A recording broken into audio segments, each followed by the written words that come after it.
పెళ్ళైనా పండగైనా వేడుక ఏదైనా పట్టు చీరల ప్రత్యేక వేదిక వారాహి సిల్క్స్. నమస్తే, నేను Keshav. Welcome to Suman TV. Telugu cinema ప్రపంచ రికార్డుల మోత మోగిస్తుంది. ఆ క్రమంలో ఇప్పుడు మరో సినిమా జాయిన్ కాబోతుందా? ఎప్పుడూ లేనిది విదేశాల్లో ప్రీ రిలీజ్ ఈవెంట్కి సిద్ధమైంది Ram Charan game changer cinema. ఆ విశేషాలు ఏంటో తెలుసుకునే ప్రయత్నం చేద్దాం. మనతో పాటు అనలిస్ట్ చంద్ర శ్రీనివాస్ గారు. చంద్ర శ్రీనివాస్ గారు నమస్కారం. నమస్కారం. గేమ్ చేంజర్ ముందు యాక్చువల్గా అయితే డిసెంబర్లో రావాలనుకున్నారు. సో జనవరికి వెళ్ళింది కాబట్టి పబ్లిసిటీకి, ప్రచారానికి ఇంకా ఎక్కువ టైం దొరికినట్టుంది. ఏంటి విదేశాల్లో ప్రీ రిలీజ్ ఈవెంట్ ఇక్కడ చేయడానికే నానా రకాల టెన్షన్లు పడుతున్న పరిస్థితి ఉంది. యాక్చువల్లీ ఇప్పుడు విదేశాలకు వెళ్తున్నారు. ఏంది దీని ప్రత్యేకతలు? అంటే తెలుగు సినిమా ప్రపంచవ్యాప్తంగా విస్తరించడం మంచిదే కదా. ఎందుకంటే ఒక RRR ద్వారా చూసాం, ఆస్కార్ దాకా ఎదిగిన తీరు అనేది మనం అందరూ కూడా అప్రిషియేట్ చేశారు. గ్లోబల్ స్టార్గా ఎదిగిన తీరు రామ్ చరణ్ది చూసాం. అంటే ఒక మెగాస్టార్ తనయుడిగా ఆయన ఒక్కసారిగా అంతర్జాతీయ G20 సమావేశాలు గోవాలో జరిగిన దాంట్లో కూడా మాట్లాడటం కావచ్చు. అంటే తెలుగు వాళ్ళు ఎక్కడైనా రాణించగలరనే దానికి ఒకవైపు ఐటీ రంగమే కాకుండా మెయిన్ కంపెనీలు దిగ్గజాలంతా తెలుగు వాళ్ళు ఉన్నారు. సినిమా రంగం కూడా మేము దేనికి తీసుకోమన్నట్టుగా రాణిస్తున్నారు. ఇప్పుడు మనం చూసాం, నిన్నగాక మొన్న వచ్చిన అల్లు అర్జున్ గారిది ఆ సినిమా కూడా చూసాం. పుష్ప 2 కూడా సెన్సేషన్ క్రియేట్ చేసింది. ఇదే సమయంలో అదే ఫ్యామిలీ నుంచి గేమ్ చేంజరు దిల్ రాజు డబ్బు కెనకాడు. ఈ బడ్జెట్ కూడా 350 crores నుంచి 450 crores అయిందన్నారు. ఫస్ట్ టైం మీరు చెప్పినట్టుగా నార్త్ అమెరికాలో 21వ తారీఖు ప్రీ రిలీజ్ ఈవెంట్ జరగబోతుంది. అంటే మామూలు విషయంగా ఒక తెలుగు సినిమా అమెరికాలో ఆల్రెడీ బుకింగ్ కూడా ఓపెన్ చేశారు. యూకేలో బుకింగ్ కూడా ఓపెన్ చేశారు. మంచి రెస్పాన్స్ వస్తుంది. సుకుమార్ వీళ్ళందరూ వెళ్తున్నారంట కదా, సుకుమార్ చీఫ్ గెస్ట్ అంటున్నారు.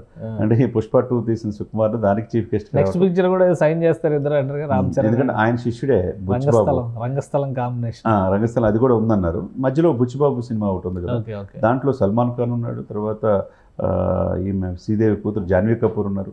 చాలా మంచి ఇది మళ్ళీ నేషనల్ అవార్డు కొడతానని బుచ్చిబాబు కాన్ఫిడెంట్లో ఉన్నారు. ఆ సినిమా జరుగుతూ ఉంది. ఒకవైపు ఆ పనులు కూడా జరుగుతూ ఉన్నాయి. ఇదే సమయంలో గేమ్ చేంజర్ అనేది తెలుగు ఇండస్ట్రీకి ఎలా ఉండబోతుంది? ఎందుకంటే శంకర్కి దర్శకుడు, మంచి దర్శకుడు అని పేరు ఉంది, మనం కాదనలేదు.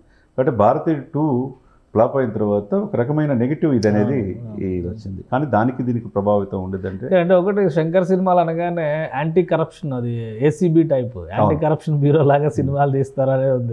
మరి ఇందులో కూడా ఒకవైపు ఏమో ఓట్ సింబల్ పెట్టారు, స్వస్తిక్ మార్క్ పెట్టారు. ఇంకోవైపు ఏమో గేమ్ చేంజర్ అని ఒక కింగ్ పాన్ చూపిస్తున్నారు అక్కడ. సో ఇది కూడా రాజకీయాలు, అవినీతి దీని చుట్టూనే ఉంటుందా? వేరే తప్పకుండా. అంటే మొదటి నుంచి మీరు అన్నట్టు చైతన్యవంతమైన సినిమాలు తీయటంలో శంకర్ గారు అందివేసిన చెయ్య. అంటే మన వ్యవస్థలో భారతదేశం అనేది 145 కోట్ల జనాభా ఉంటే అవినీతి కూడా అదే విధంగా కూరుకుపోయి ఉంటుంది. దీన్ని ఏ విధంగా బయటికి తీసుకురావాలనేది ప్రతి సినిమాలోనూ ఆయన చూపించడానికి ప్రయత్నం చేస్తాడు. దాంట్లో భాగంగా దీంట్లో ఎలక్షన్ కమిషన్ అనేది 324 ఆర్టికల్ ప్రకారం మనకు తెలిసిన అంశం. అంటే ప్రజాస్వామ్యంలో భారతదేశం గొప్పతనం కాదనలేనిది ఎన్నికలపై. దాంట్లో TN శేషన్ మనకి తెలుసు, ఆయన ఏ విధంగా ఎలక్షన్ కమిషన్లో రిఫార్మ్స్ తీసుకొచ్చాడు, ఎవరికి భయపడకుండా ఎలక్షన్ నిర్వహించాడు అనేది. ఆ పాత్రదారిలో ఎలక్షన్ కమిషనర్గా చేస్తున్నాడు అనేది ఒకటి వినపడుతుంది. రామ్ చరణ్ ఎలక్షన్ కమిషనర్గా అదే పాత్రగా పోషిస్తున్నట్టుగా తెలుస్తుంది. అదే సమయంలో ఒక రైతుగా, ఒక రాజకీయ నాయకుడు, డ్యూయల్ రోల్ అనమాట. ఈ డ్యూయల్ రోల్ ఎలా ఉండబోతుంది అనేది ప్రశ్న. ఒకవైపు రాయలసీమలో తీశారు, తర్వాత వేరియస్ ప్లేస్లో తీశారు. బడ్జెట్ వెనక అందులో దిల్ రాజుకి చాలా ప్రెస్టీజియస్ ప్రాజెక్టు.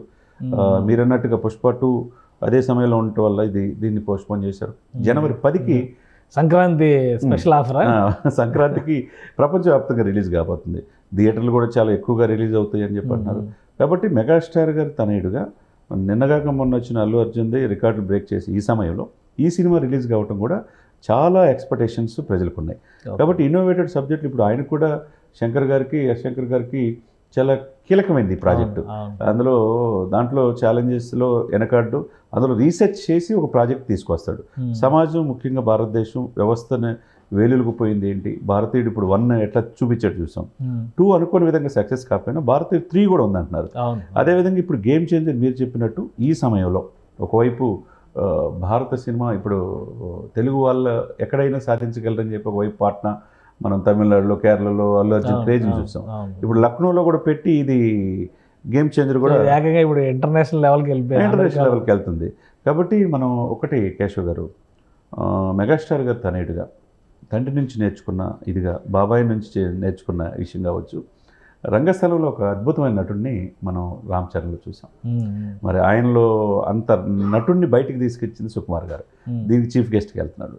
నెక్స్ట్ కూడా ఒక ప్రాజెక్ట్ ఉందంటున్నారు. కాబట్టి ఆయన ట్రిపుల్ ఆర్ ఏదైతే ఒక గ్రాడ్యువల్గా ఆయన ఎదిగిన తీరు, మగధీర కావచ్చు, రంగస్థలం కావచ్చు, లేకపోతే ట్రిపుల్ ఆర్ కావచ్చు. ట్రిపుల్ ఆర్లో అయితే అనుకోని పరిస్థితుల్లో ఆయుధాల కోసం కావచ్చు, తన దేశం కోసం అనుకోకుండా బ్రిటిష్ వాళ్ళు చేరి మన వాళ్ళని కొడతాం, ప్రాణ స్నేహితుని కొట్టేటప్పుడు కళ్ళలో నీళ్లు, సెటిల్ పెర్ఫార్మెన్స్ చాలా different character, peak level action అంత లెవెల్లో చేశాడు. ఆ తర్వాత అల్లూరి సీతారామరాజు కానీ డ్యూయల్ రోల్ ఒక అంటే మన సంస్కృతి, మన స్వాతంత్రోద్యమంలో అనేక మంది అమరవీరులు ఎలా చేశారని చూపించగలిగాడు. కాబట్టి ఒక్కసారిగా గ్లోబల్ స్టార్ నెక్స్ట్ సినిమా ఏందనేది అందరి కళ్ళు ఉంది. ఇప్పుడు గేమ్ చేంజర్ ఎలా ఉండబోతుంది అనేది డెఫినెట్గా ఇది తండ్రికి తగ్గ తనయుడిగా ఆయన ప్రూవ్ చేసుకున్నాడు. ఈ సినిమా ద్వారా కూడా ఈ వ్యవస్థలో ఉన్న లోపాలని, అది ఎలక్షన్ కమిషన్ ద్వారా కావచ్చు, ఒక రైతులు ఉద్యమాలు చేస్తే ఎలా ఉంటుందో మనం చూస్తున్నాం. ఎందుకంటే భారతదేశంలో రైతుల మీద ఆధారపడింది ఇది. అదేవిధంగా ఒక రాజకీయ నాయకుడు ఏ విధంగా వ్యవస్థలో లోపాలని చేయాలనేది, ఈ పాత్రని ఒదిగి ఉండటంలో ఎటువంటి ఇది ఉండదు. ఎందుకంటే ఆయన సూటు గిట్ వేసుకొని ఆ డ్రెస్సు, వే ఆఫ్ ఇది కూడా చాలా డిఫరెంట్గా ఉంది, చాలా స్టైలిష్గా కనపడుతున్నాడు.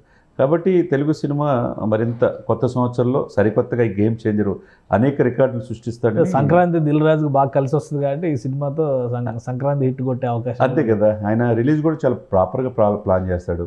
సక్సెస్కి మంత్ర అనేది ఆయనకి బాగా తెలుసు దిల్ రాజుకి. కాబట్టి మెగాస్టార్ తనయుడిగా ఏ విధంగా తీసుకెళ్ళాలో తెలుసు. అదేవిధంగా శంకర్కి కూడా ట్రాక్ రికార్డ్ చూస్తూ ఇవన్నీ చూసుకుంటే ఒక మంచి సినిమా మనకి, ఎందుకంటే పాన్ ఇండియా మూవీగా ఇది కూడా వస్తుంది కాబట్టి పాన్ వరల్డ్ మూవీగా అక్కడ ఫస్ట్ టైం ఒక తెలుగు సినిమాని 21వ తారీఖు అమెరికాలో ఈ బృందం అంతా వెళ్ళబోతుంది. అక్కడ యూఎస్లో రిలీజ్ చేయడం, వాళ్ళు కూడా ఫిస్టేజ్గా తీసుకున్నారు. ఎప్పుడు లేని విధంగా అడ్వాన్స్ బుకింగ్ కూడా ఎక్కువగా జరుగుతూ ఉంది, అటు యూకేలో కావచ్చు, యూఎస్లో కావచ్చు. ఇంకొక సినిమా ప్రపంచంలోనే ఒక తెలుగు సినిమా అలా వెళ్ళటం అనేది అందరూ మనం గర్వించదగ్గర. రైట్. థ్యాంక్ యూ చంద్ర శ్రీనివాస్ గారు. ఇది అమెరికాలో ఫస్ట్ టైం ప్రీ రిలీజ్ ఈవెంట్కి సిద్ధమవుతుంది గేమ్ చేంజర్. రామ్ చరణ్, కియారా అడ్వాణి, అలానే శంకర్ డైరెక్షన్లో వస్తున్నటువంటి ఒక అద్భుతమైన సినిమా. ఇందులో డ్యూయల్ రోల్ ఉంటుంది కాబట్టి సినిమా ఖచ్చితంగా గత సినిమాలకు భిన్నంగా శంకర్ ఇది ప్రజెంట్ చేసి ఉంటారనే ఆశ అందరిలోనూ నెలకొంది. ఇక రికార్డుల పరంగా చూస్తే కనుక ఇది ప్యాన్ వరల్డ్ మూవీ కాబోతుందని చంద్ర శ్రీనివాస్ గారు విశ్లేషిస్తున్నారు. ఇది special discussion. Keep watching. Suman టీవీలో మీ పర్సనల్ అండ్ బిజినెస్ ప్రమోషన్స్ కోసం కింది నెంబర్కి కాంటాక్ట్ చేయండి.